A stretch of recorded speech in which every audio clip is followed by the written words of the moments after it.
trip the previous September. The convoy meets obstacle after obstacle.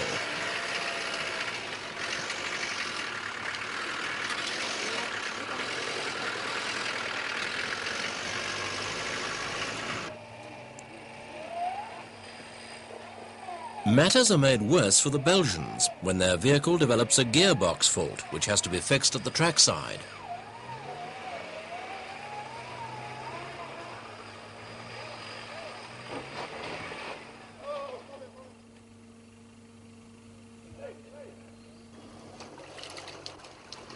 The going is made so treacherous because there appears to be a safe, if dusty, surface.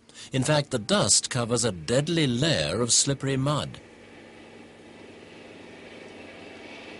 Every single climb has to be approached with the utmost caution. One mistake could spell disaster. But the Argentinians are safely through this time.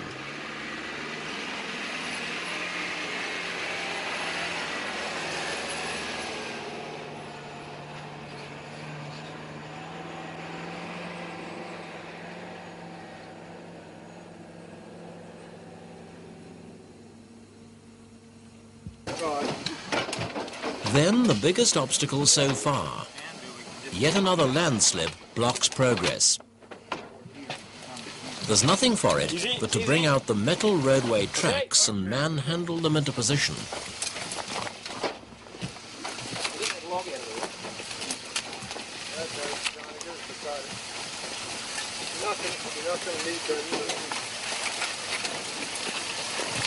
Want to rig it up?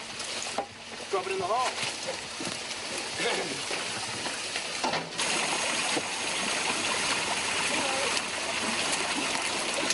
Eventually, the makeshift road is ready for the ultimate test.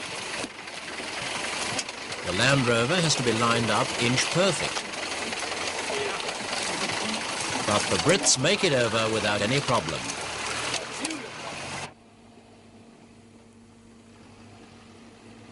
The teams are now more than 1,500 metres above sea level on the pass between Mount Tomini and Basago, and on the whole, they're glad of the altitude, which brings cooler air and fewer mosquitoes. The Japanese get a bit too close for comfort, but there's no harm done this time.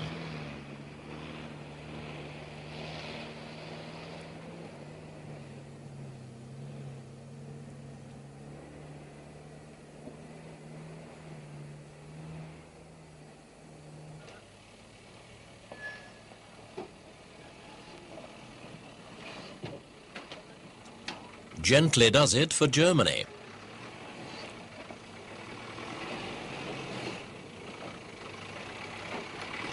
But there's a traffic jam up ahead, as the convoy is halted by a massive tree root blocking the way.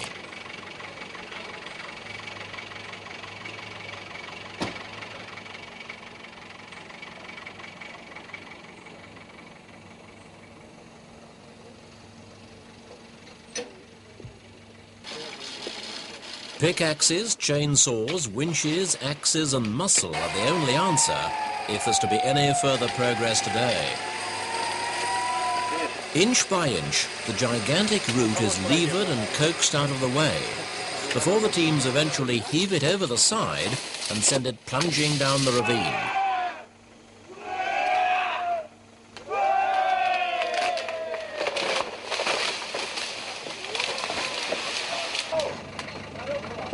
But it's still not easy for the trailblazers to get through.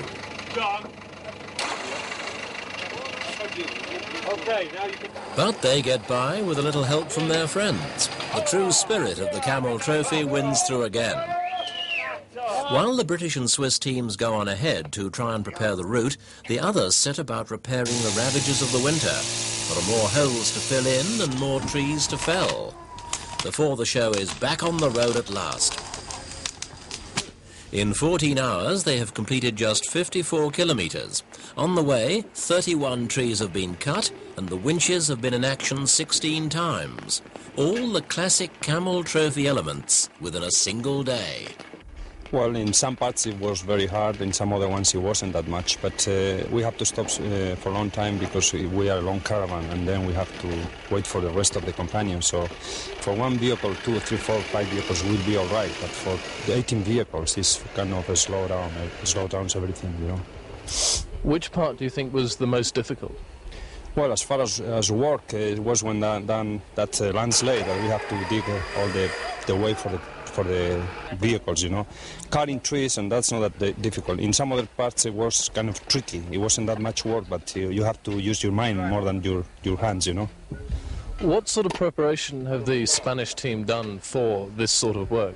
Well, I think we've been mostly prepared for this, than for the special task that we made a couple of days ago. You know, we haven't been using so much the Torah trip and the calculators and watches and so much. We feel like this is more adventure than a chrono type of action, you know. So we've been training for this, for winching and showering and digging, everything. So Camel Trophy has lived up to expectations for you? So far, yeah.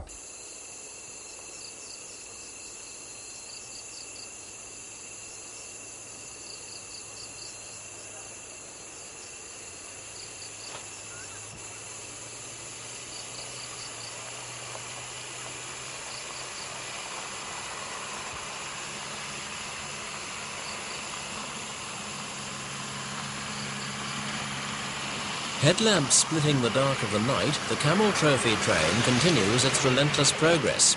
Everything seems to be going smoothly, but trouble always strikes just when you least expect it.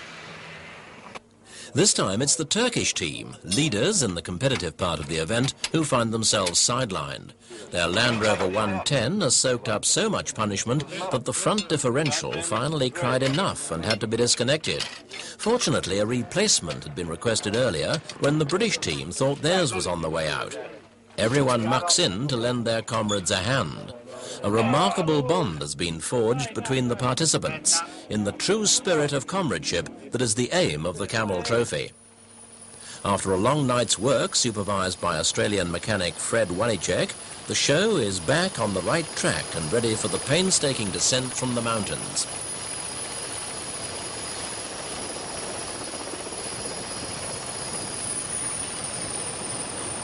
The event helicopter, called into action to fly in parts for the stricken Turks, keeps an eye on the trekkers as they wind through the hairpin turns of the muddy mountain track.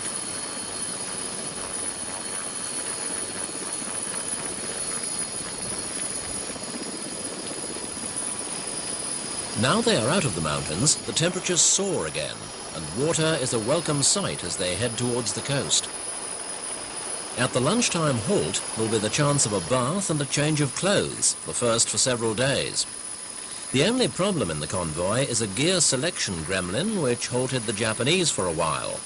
It took 2 hours to fix, then the Japanese team promptly drove into a ditch, so eager were they to make up for lost time. In addition to the 12 team vehicles, the Camel Trophy convoy also contains a further 6 support Land Rovers, carrying supplies, first aid equipment, provisions and other essential cargo. This time it's one of these which finds itself on its side. By now it is a well-drilled team that springs into action with winches, pulleys, muscle power and know-how to right the stricken automobile. A rescue that would have taken hours at the beginning of the event is now completed in half the time. Wait a second, I'm releasing this out.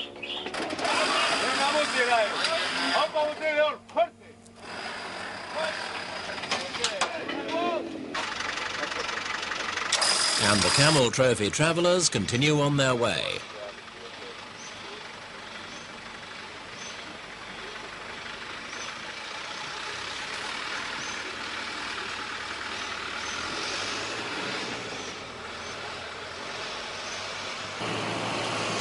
The United Kingdom's Jim Benson and Mark Day tackle one of the most treacherous climbs in the entire event. Despite the absence of rain in this area, the steep track is still dangerous, clinging to the mountainside. Further up the trail, the edges are crumbling, and there's barely room for a Land Rover 110 to pass. However, by now the driving skills of the participants have been honed to perfection,